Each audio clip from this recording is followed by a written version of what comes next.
Welcome to the RiVeR Project podcast series. I'm delighted to be here today with Danny Fitzpatrick.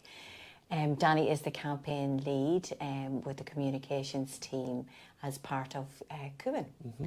Thank you for having me. Very nice to be here. Oh, great. And thank you, Danny, for agreeing to do the podcast. Delighted to be here. So, Danny, congratulations on the Heart of Stories campaign. Thank you very much. It's really, really impactful. Thank you. Can I maybe start by asking you where the idea came for this campaign? So, Cuan was established last year, so this would be our first campaign that was going to be fully developed and launched by Cuan. So we wanted to raise awareness of domestic violence and sexual violence in Ireland. We very much see it as our role as the government body, that it's our duty to shine a light on domestic violence and sexual violence, because they're not a pleasant subject to make advertising campaigns about. People they don't want to, sometimes they want to turn away or acknowledge it. So I've always taken it very seriously that it's our role to shine a light on the subject. So we wanted to raise awareness of domestic violence and sexual violence in Ireland, but we wanted to do it in a way that the victim's voice was central to the campaign. So that's why we used the story narrative. We wanted to we didn't want to show violence on screen, or we didn't want to, because sometimes, the road traffic advertising campaigns are brilliant, that they provoke people with those impacts, but we didn't want to do that, for domestic violence, sexual violence. We're very aware of the impact we could have on survivors and victims and survivors. So we wanted to kind of portray the impact that domestic violence and sexual violence has on people, a very serious impact, but in a way that it shows the impact it has on the victim survivor, but it's them telling their story rather than showing the violence on screen.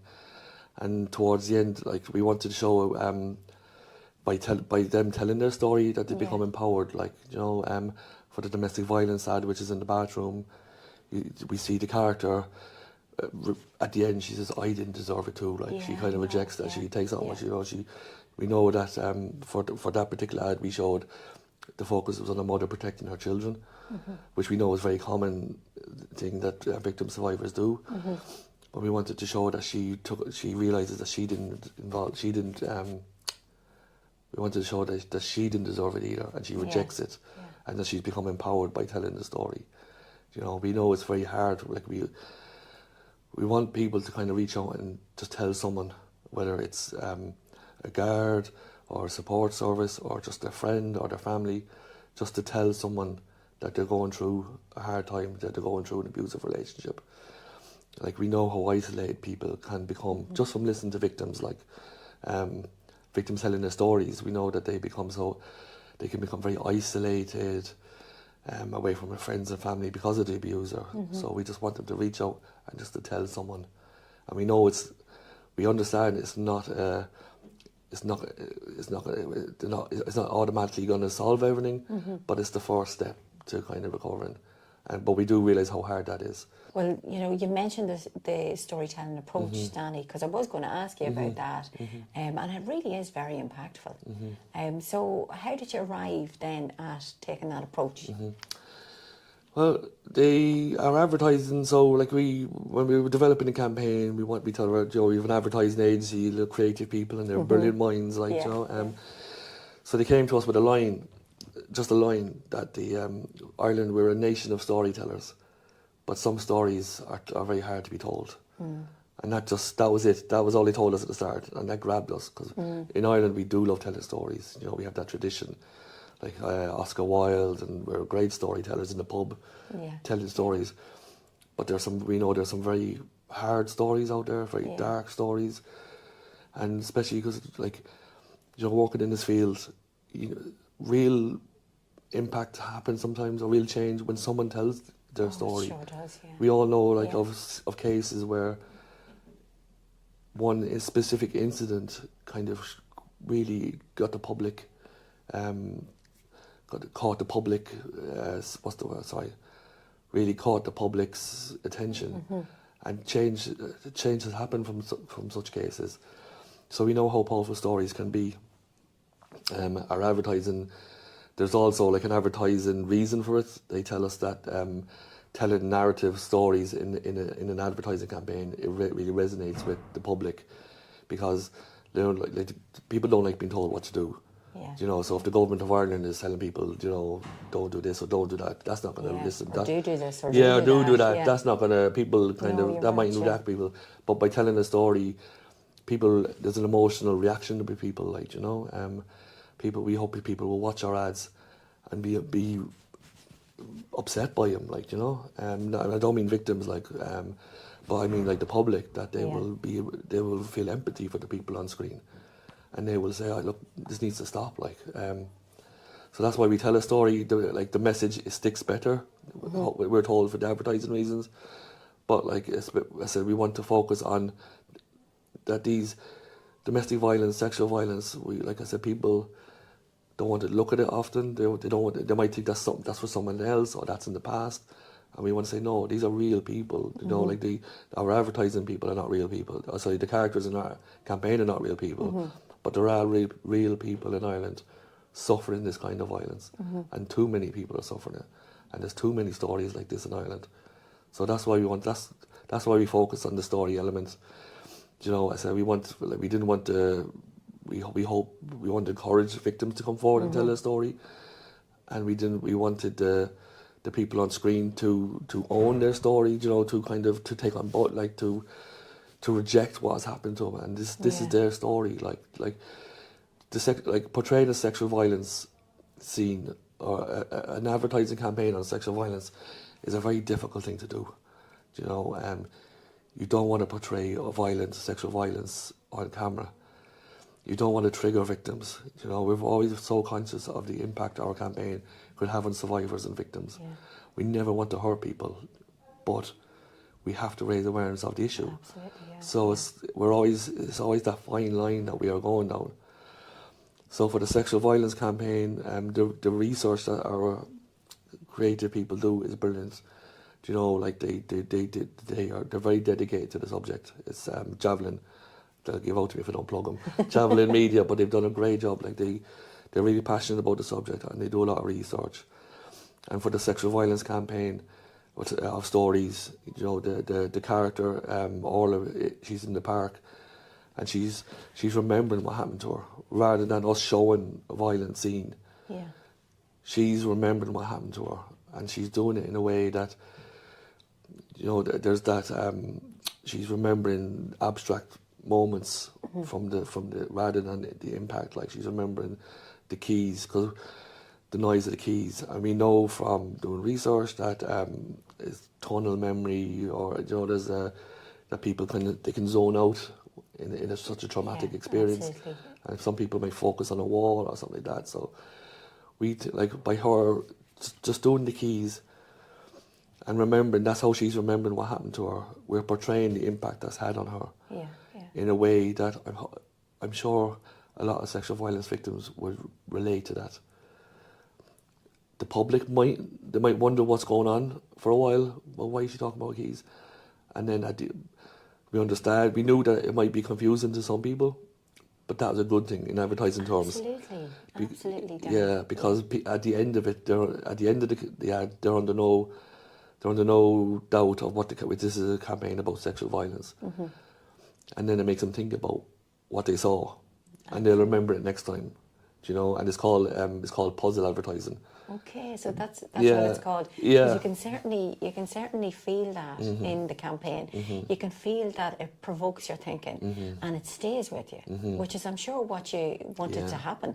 And it does take you. I know when I started looking at them, you know, it just takes you a few moments to really put it all puzzle. I get it. So putting it together as a sense of, who is she in this? Who is he in this? Who are, you know, who are they in this? But yeah, that's why I think it's and I said at the beginning, congratulations, it's so impactful, but it is. But in terms of the storytelling aspect of it as well, because you'd mentioned there, Danny, about how sometimes a more public story can incite, maybe it draws attention, it can incite change. But then I'm also thinking back to working with victim survivors and thinking about the power of them telling their story. You know, even if that didn't necessarily lead to change, but you know, victim survivors will tell you about having that opportunity to be believed, to be heard. So really, it's a wonderful piece of work. Oh, thank you. Danny. Thank you. So when you set out on the journey of this campaign, then what was your aim? So we two aims. Like usually with every campaign, there's the primary aim, and then you might have sub aims after that, secondary, third aims. The aim, our primary aim, is to raise awareness of domestic violence and sexual violence in Ireland. Like I said, to shine a light on the subject. You know, like I said, as the government, we have the resources to do that. Like, you know, and like. You know, there's services out there, and like, so, you know, they're doing brilliant work, but they're supporting victims, and they're doing incredible work. Do you know that? And they're a lot. Like we have. I'm always very conscious that as the government, we have resources, and we have a responsibility because of those resources to shine light on the subject. You know, since 2016, the government has been running national level awareness campaigns.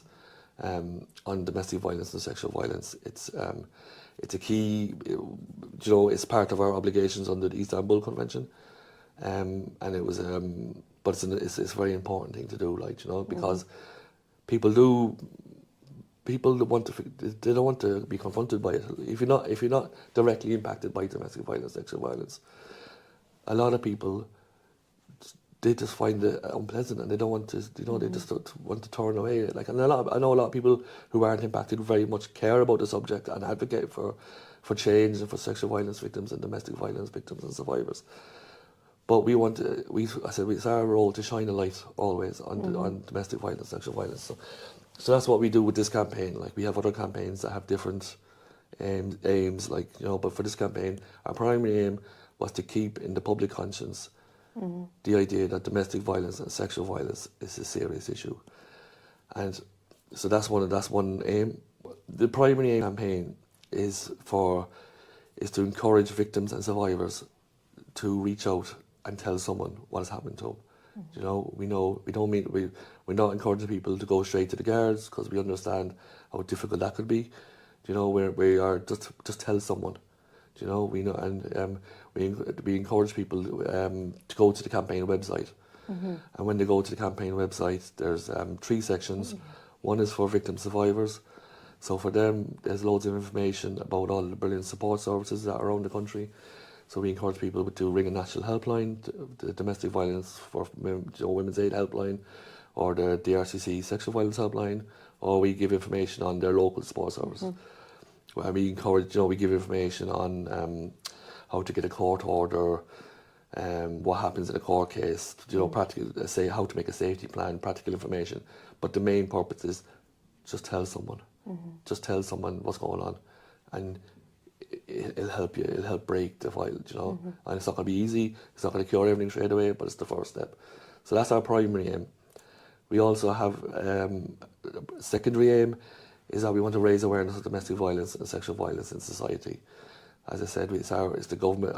I always take it very, as someone who works for the government, in the government department, it's my duty, it's our duty to shine a light on domestic violence and sexual violence. We have the resources to do it, and we have the duty to do it, because it needs to be done. It's a subject that some people might like to ignore or sweep under the carpet, or we all, the horror stories from years ago, people wouldn't get involved, that's just a domestic.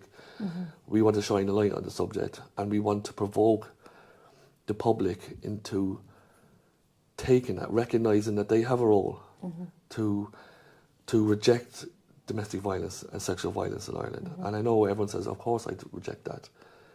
But on our website we also have a section for the public. So we hope that, we know our campaign is very hard hitting. It's the hardest hitting campaign we've done. It's emotionally, that it can create an emotional response. And we want, we want victim survivors to seek help, but we want the public who are not directly impacted to be provoked into doing something, So we tell, at the end of the campaign, we say, go to the website. And for people who are not victim survivors, we have information on how the public can play a role in creating zero tolerance of DSGBV. So we just tell people, you know, they can then just in their own, there's a million things people can do. You know, even if they don't, we give information how to support survivors, what signs to look out for, how to have a conversation with someone you're concerned about.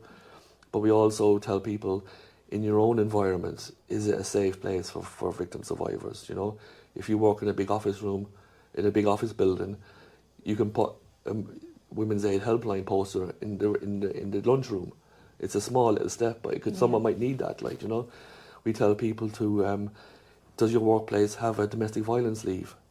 Does your workplace have a policy for if an employee is suffering from domestic violence? Yeah. If they don't, ask for it. You know, we want the public to take an active role in zero tolerance. Like, you know, not as I said, it's not just. That doesn't mean just stepping in if you see someone fighting on the street or someone abusing someone on the street. It's small steps. Like, you know, we know, like, if someone makes an inappropriate joke or like a real sexist joke or laughs about rape or something, you know, or makes a joke about rape, don't, you know, call that out. Like, you know. Yeah. We know we have the rise of these Andrew Tate and all this kind of toxic stuff. Like, you know, we want people like we. To me, that's not masculinity. You know, they're trying to take that word, and that's not positive. Like, masculinity is helping people, being good. You know, respecting people, being strong in yourself. We don't have to control someone. Like, you know, so that's why. Like, we want to promote like a positive masculinity as well on the campaign, you know, and all the information is on the website. Yeah. But that's our aim. Sorry. So, Danny, what you'd mentioned there, I'm going to say sounds very much like a call to action. You've talked about the primary aim there for victim survivors, but also to encourage all of us to really do our part in relation to domestic sexual violence. You describe things there like even creating environments where disclosure is possible. You know, does your organisation have a domestic leave policy? Even your great example there of having a poster. Just that it messages to people that this is a space you can talk. Yeah. So when you're thinking about call to action, then can you say a little bit more around that perspective? Yeah, like we very much see it as a call of action. You know, we think because action is needed. You know, we in Cuan, we are one of our main roles is implementing the third national strategy, which is called the zero tolerance strategy, and it's called that for a reason. You know, one of the values or one of the aims of Cuan is to create an Ireland free of domestic violence, sexual violence. Now we understand that that's a very lofty thing to ask, to want. It might never happen, but we can strive for it.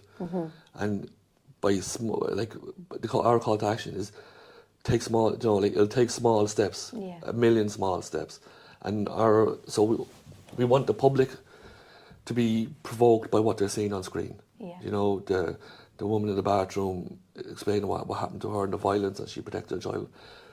That'll permeate that. When people see that ad, they feel it. And we want them.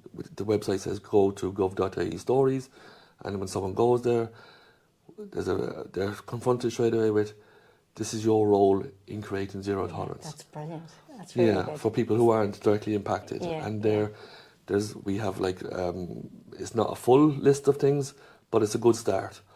We tell people how to look out for red flags, obviously. So just because before I worked in this area, I wouldn't know how to look out for if someone was a victim of domestic violence, sexual violence. And when I have learned, I have seen it in friends and family, problematic stuff. So we want people to educate themselves.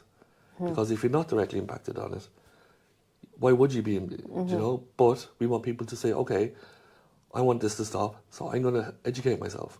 I'm going to look for the signs. I'm going to learn where my local service is, because I might need it, or I might know anyone at the moment who needs it, but I might do in the future. You know, someone might turn to me and say I'm a victim, so we want the public to be ready for that. Ready for that always, so that you would know how to handle that situation, because it is a tricky situation. So educate yourself. We tell people the impact or the scope of domestic violence. We have all with the statistics, And we want people to realise that how serious a problem this is. You know, we have all the stats from the sexual violence study, and we kind of put it in a way. If you go to the website, we say like the amount, based on the CSO sexual violence study, the amount of men who have experienced sexual violence. We use that. We use the fact that based on the CSO study, that means like 4 or 5 out of every GA team might have been sexually abused at some stage. Yeah. We try to put it in a way that people look at the stats, but they realise the impact on that people. We say 1 in 2 women have been impacted by sexual violence. Look around your friends and family. Half of the women might have been a victim of sexual violence. So are you ready to help them? Are you ready to do something about that? Yeah. So that's what we want. That's our call to action for the public. Do something, you know? And just small things. Educate yourself. Be a voice for change. You know, like I said, if you see something problematic with your friends, call it out. You know, these jokes aren't acceptable anymore.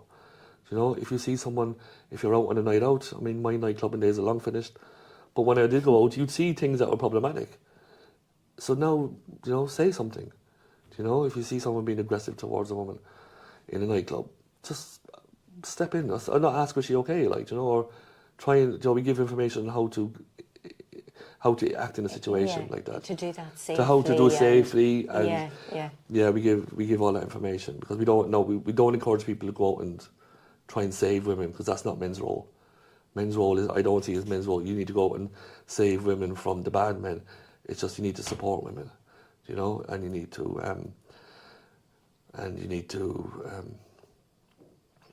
just be a positive role model, you know. And promote positive role models in male role models. So, Danny, what you described there around the suite of resources there for the wider public, I mean, I really think that's a wonderful way in which to mobilise that support. You know, building capacity around education, and I was very struck by what you said about the prevalence, because I would do something similar with a group. I go, there's a group of 30 here, that means. Because I do think sometimes connecting the research with the actual experience, the data with the story is so impactful. And so I want to stay with research for a wee moment, because you touched on it there. So in terms of the research for the campaign, what did that involve? So there's a lot of different types of research, and for this, like, different campaigns might have different research. For this campaign, like every campaign we start off with is we always desk research. I try to find as much information as I can. I love, I'm a real, you know, I like to inform myself before I start, so I kind of download all the papers and all that kind of stuff, and I get myself ready and I read everything. So for this campaign, I wanted to learn, because we knew we were going to focus on people telling stories, so we wanted to learn what stops people telling. You know, so we looked at the CSO sexual violence study, and you know, there's a section there about disclosures, and we looked at how many, you know, how many people don't tell anyone what's happened to them. I think it's like 1 in 2. You know, it's so stark, like that they've never told anyone what's happened to them. You know, we look at there was information about how long it takes people to tell someone, and it might take years and years. You know, so we looked at all that kind of information. Then we also looked at people's stories. Came across Nicola Haney's book, a very powerful book about, and she actually ended up launching that campaign, which we were grateful, because it was such a powerful, her story is so powerful. And she spoke about how hard it was to tell someone what happened to them, you know, to take that first step. And then we do all the kind of research, obviously, like we have research on, we did benchmark research for this campaign, because we want to, it's always important that we know if our campaigns are working or not.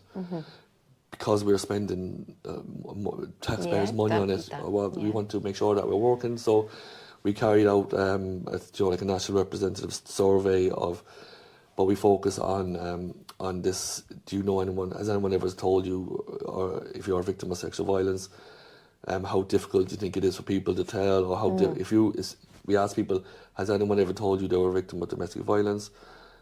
how difficult was that, or how did that go? We've asked people, have you ever had a experience, and have you ever told anyone?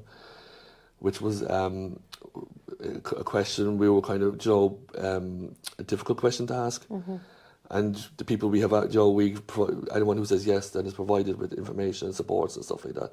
But we've asked them, have you ever told anyone how hard it was? Because we want to understand the barriers to people reaching out and telling their story, And then we hope at the end of the campaign, and sorry, there was a lot more metrics, but it's all about disclosing sexual violence or domestic violence. And at the end of the campaign, then we can see if things are changing. We ask people, how comfortable would you be if someone told you their story, or how educated are you if they tell your story? So we want people to be more comfortable receiving that story, or reaching out to someone else if they know they're a victim. And then we did we do a lot of research on it. I read other people's research. Sorry, we have a research unit which is doing great work in Cuan. Cuan has a whole research unit, and they're developing. We hope Cuan is going to build the knowledge base in Ireland, and they're doing great work there. But at the moment, for these campaigns, I read other people's research, and there's so much great stuff out there about sexual scripts, that kind of stuff. We looked at that. The people's roles, these traditional roles in Ireland, because we want to kind of change those things. We want to disrupt those kind of old traditional roles. Because there's quite a bit, of focus on that. I'm thinking about the Women's Aid's recent research in that area. Men's Development Network have done a piece. I know even a few years ago, I remember Safe Ireland doing Gender Matters that was capturing some of those kind of more traditional views still within, some of that research has thrown up quite interesting and surprising in 2025. But research sure is key, isn't it, Danny, to anything that we do? Yeah, I mean, we are aware that there's been some really good research pieces recently, and there are some powerful things. But like I said, we keep striving through our campaigns to counteract that negative narrative that might be out there. We very much want to kind of change that, or encourage people to take an active role. So that's why we're going to keep doing that work. And it's great work. It is at times. It is great work. Yeah, but research is the key to everything. It's how else I'm such a believer in research and informing yourself, and because it's the only way we learn. If what we're doing is working, and it's the only way we learn what we need to do. Yeah, most definitely. And that having that research in an Irish context where you're not relying on the international and hoping that it actually fits, and then being able to, you'd mentioned briefly about metrics, but being able to do your kind of pre-campaign and then post-campaign, where are we at? I mean, all of that just tells us a story of where we've been and where we need to go in the future of this. So in thinking about the campaign, you'd mentioned a lot of the steps that are involved in the campaign. You'd mentioned also you mentioned the company, but who else was involved in that campaign, Danny? So there's a lot of work goes into, obviously. It sure does, yeah. I suppose if you're not in the area, people think, because people keep saying, we'll just do campaign on this, we'll do campaign on that. Like it's that simple. Yeah, and I'm like, no, stop, we're doing, but it is a lot of work. But for this campaign, we have a team here in Cuan, a great team in here in Cuan. We have an advisory group to our campaigns, which is vital, and that is made up of there are state bodies like the Garda Síochána, the HSE, because they do great communications work, and we have Women's Aid, the Men's Development Network, National Women's Council of Ireland, Safe Ireland. You used to sit there yourself at one stage. You were brilliant input. So they play a very vital role, because we, as I said, you and that you were working with people, the advisory group, they work with survivors every day. They know the impact of what our messaging could have. They know what victim survivors need in terms of messaging. We have different, we have different campaigns have different roles. Like we were launching Always Here this week, and that is telling the victims exactly where to get victim survivors, where they can get help. Like that's another example there, Danny, of a great resource. Yes. Signposting, but also that information that somebody might, so multiple audiences Yeah, there and always, that, so. yeah. So for the we work very closely with the advisory group, in terms of, so when our creative agency brings to us 4 creative ideas, you know, we look at them, we contemplate, and they could be 4 completely different ideas. Sometimes you think a different idea might be brilliant. You might want to do all of them, but you can't. But then we'd work with the advisory group to kind of get consensus on which one we think will be best for the public, for victim survivors. So then we work with them, and then for this campaign, we work directly because we were portraying victim survivors on screen. We we have 4 characters in our campaign portrayed on TV. There is a female domestic violence victim. We have a female sexual violence victim. On radio, we have a male sexual violence victim, and we have a male domestic violence victim. And now we know that women and men are both victims of domestic violence and sexual violence, but women are more disproportionately so. So that's why we decided to focus on female victims survivors on TV. But the male radio ads are very important to us, and we for example, we would have worked for the female domestic violence ad. We would work very closely directly with Women's Aid, just running scripts past them. Do you think that would be okay? Do you think that script would upset someone? So they were brilliant. Always give us brilliant help. For the sexual violence, Dublin RiVeR Crisis Centre.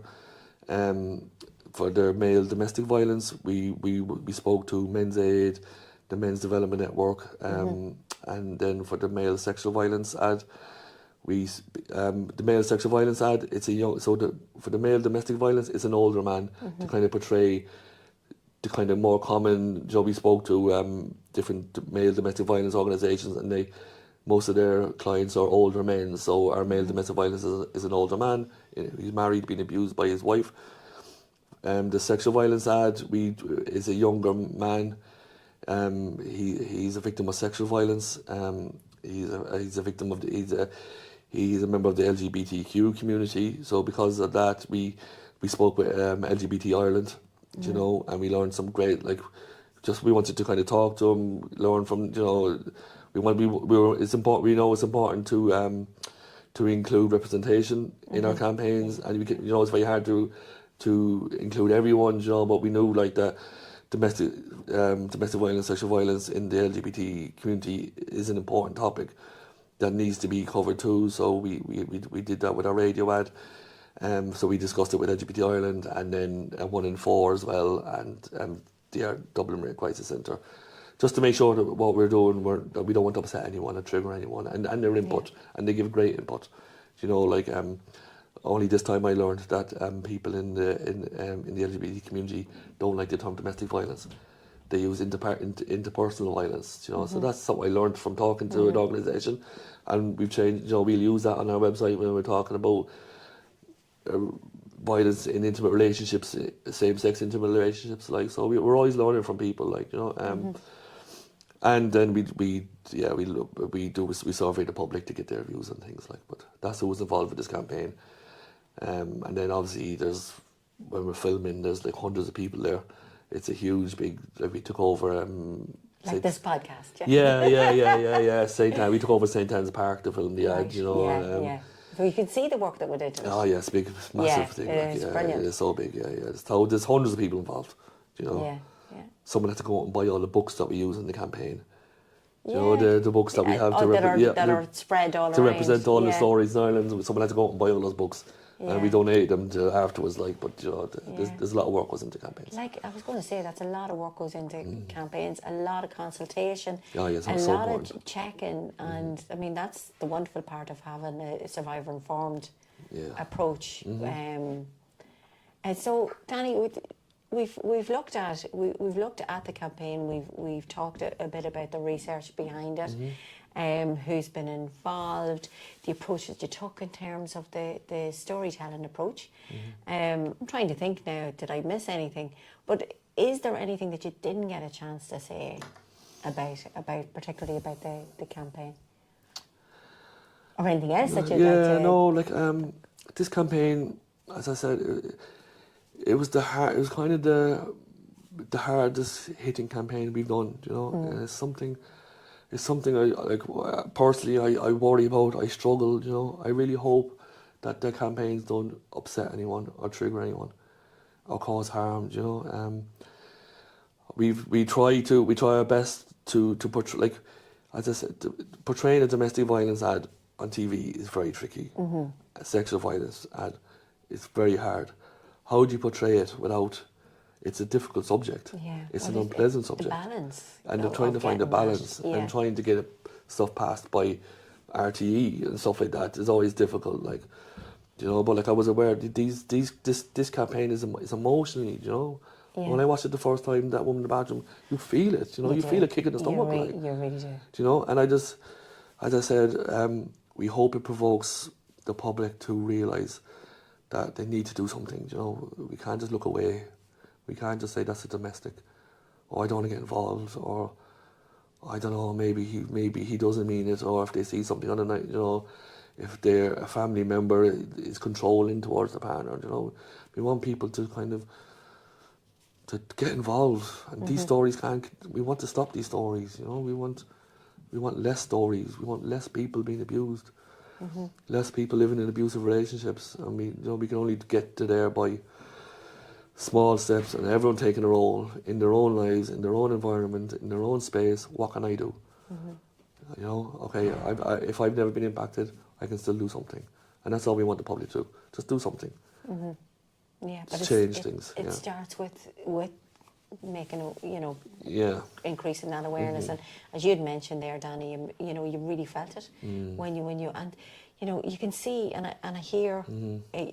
I hear you particularly around not wanting to cause harm in any shape or form. But then the other side of that is, you know, when it doesn't resonate with people, and it's like, what's the point? Yeah. So you know, look, I'm going to say, in my opinion, you've reached that really, really great balance of it being hugely thought-provoking, emotive, and something that will inspire other people to think and talk about. People might say, you know, they advocate for having trigger warnings on material like this, but some people want to show what the reality of what they went through is. Domestic violence is violent. It's horrible. And that's what we're talking about here. Sexual violence is brutal, it's horrible, it's violent. We have to raise awareness of it. And you can't sugarcoat that.